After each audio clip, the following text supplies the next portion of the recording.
video is gonna be me doing a Z1 two-piece brake rotor rebuild kit. I'm gonna use the blanks that are that can be ordered, slotted, or drilled and slotted, or just straight up meaty meats, no slots or drill holes or whatever. I went with slotted because it flings out the brake dust and whatnot. So I heard if you get like drilled and slotted or just drilled, you have to run a chance of breaking them at the track. So you've been warned. I actually had drilled and slotted before previously. Didn't have any issues, but I don't feel like running that chance now, so I just went with slotted. What we have are the components that Z1 sends you. They send you the refills. You should already have your hats. And then Z1 gives you brand new hardware and some red Loctite. So I'm pretty sure they want you to use that on the bolts to here.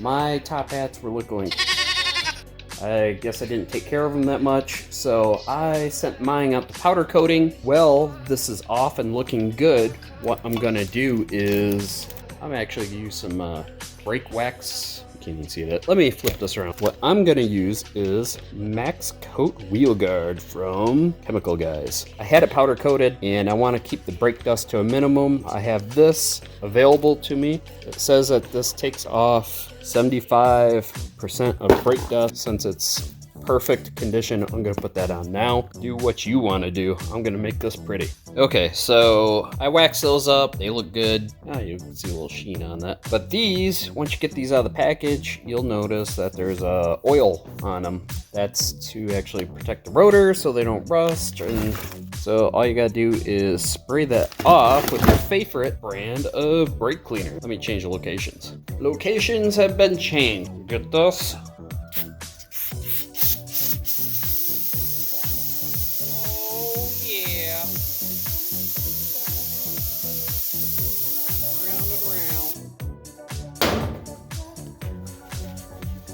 And give it a little wipe down.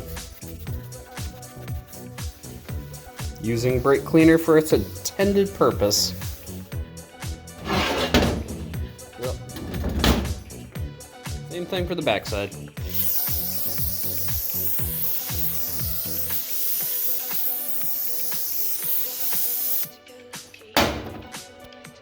Alright, now that you got everything cleaned up from the brake cleaner on the outside, and everything's all wiped down, I got this side waxed, it looks like I'm ready for some bolts. Simply is just line it up here, drop them in. So I also have to look up the torque specs. I'll include those in the comments, not the comments, the description below too. Alright, so I just cracked open this bag here, and not surprisingly you get your hardware with it. This side and the nut side. This square side has to come down from the top and go into the hat side, and then you put the nut on the bottom. I mean, pretty straightforward. Okay, so when you get these powder coated, if you get yours powder coated, I really don't think you will, but I am a nut and I did that. You change the tolerances on these holes. This doesn't fit like normal. Grab yourself a trusty hammer and make it go in. I'm not gonna get a bunch of video of me doing this. Okay, so you put all these screws in like what I said. Not even screws, whatever, these receivers of threads, whatever. And if you notice you get one sticking up, give it a little bonk. Bonk, bonk, bonk, bonk, bonk. Note that you probably won't have to do this for yours. Mine's a pain in the ass because I powder coated it. Now, you the backside on. Let me see if I can one hand this. Oh yeah, that is negative. There. Okay, so I don't know the torque specs just yet. What I'm gonna do is put these in with that and reg Loctite and look up torque specs. I think it's 20 foot-pounds, but I need to find that now. Okay, I looked it up and it's supposed to be 96 inch-pounds. I'm doing 9 foot-pounds on all these. So there is a specific order that you have to do this in. So basically, it's simply just work your way out in the ring, but you do this one, then you go all the way opposing to that. Then you go to the next, go to the opposing one, go to the next, go to the opposing one. So you work your way all the way around so you don't get this thing all lopsided. Start this off, a little dot of red.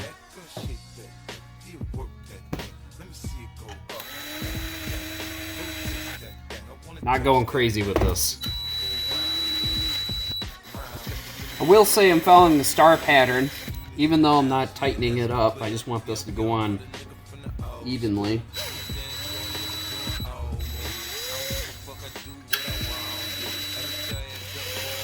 Putting a dot of red Loctite right at the tip, so it goes through all of the threads. Oh yeah, that's a 10 mil that I'm using, like everything else. Alright, that one's not in. Alright, grab the, oh, you mother, I got 2 of them. Get 2 of them. There's one. Turn it right. Go to your home. Okay, now it's ready for some torquage. You're supposed to do it in inch-pounds. Like I said, I don't really give a shit. It's going up to 9. You can use inch-pounds if you want. You don't have to do what I'm doing. But I don't have one that could do inch-pounds, so I'm rounding up.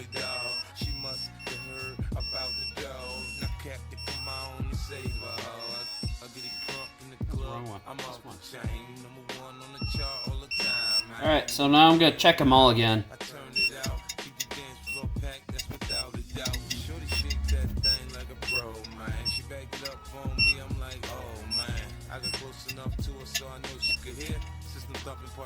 There you have it. That is a rotor that's done now. I marred up a little bit of my powder coating, but whatever. They're brakes, so on to the next. Alright, so get your rotors on. You have to remove these guys, which are 22 millimeter. I'm just going to take this out of my way. It shouldn't be that big of an issue. There's no brake fluid in my system because lines are going to have to be rebent anyway. So, see if I have them. Oh, sweet. They're in there finger tight. Out of the way. Okay, so for the last leg of this journey, you actually have to put on your rotors. I did that. Make sure your vanes are pointing the correct way. You can think of it this way. See how they're kind of facing forward? They're kind of clawing into the air. So that actually forces the air through the vanes on these rotors and makes cooling. If you have it backwards, you will run into a situation where you make too much heat and you will glaze your pads. To get this rotor on, I used a 22 mil on the back side of this, took it off, and then popped it back on. I put on the rotor, put this back on, and torqued this down. The torque specs are about 5-6 ugga duggas. I don't know. You're welcome to look that up. I don't care. I just put those on with that torque spec. I did a test fit with the Carbotech brake pads, and they fit in here like a dream. What you're going to want to do is get some more Permatex. I used the hell out of it last time on building this out, so use more of it on the back side of this so you don't run into squeaky situations. Additionally, you're probably going to run put some of that Permatex on your hardware and then put it in there. When you take your cotter pins out, make sure you don't lose them. What else? Oh yeah, and run some Permatex on these guys. Getting late here. I work on this stuff in the after work, so it gets pretty late when it's almost 11:30 p.m. So if I sound tired, maybe that's why. So anyways, you see that I put some lube on that right down there. Basically any spot where it rubs, I put it on the back sides of the pad. One other thing, you have to aim your cotter pins so they're facing out, so you can get them in and out easy. Outside of that, I got to do one other side, but that is the essence of doing the brakes, rotors, and whatnot. I almost fell over in my chair, and because I'm spinning around. Woo! Anyways, yeah, I'm going to do the other side. I don't need to take you along for that adventure. I think you got enough information on what to do. So like, comment, subscribe. Let me know what I missed, because I'm sure you will. Outside of that, see you on the flip side. I don't know. See ya.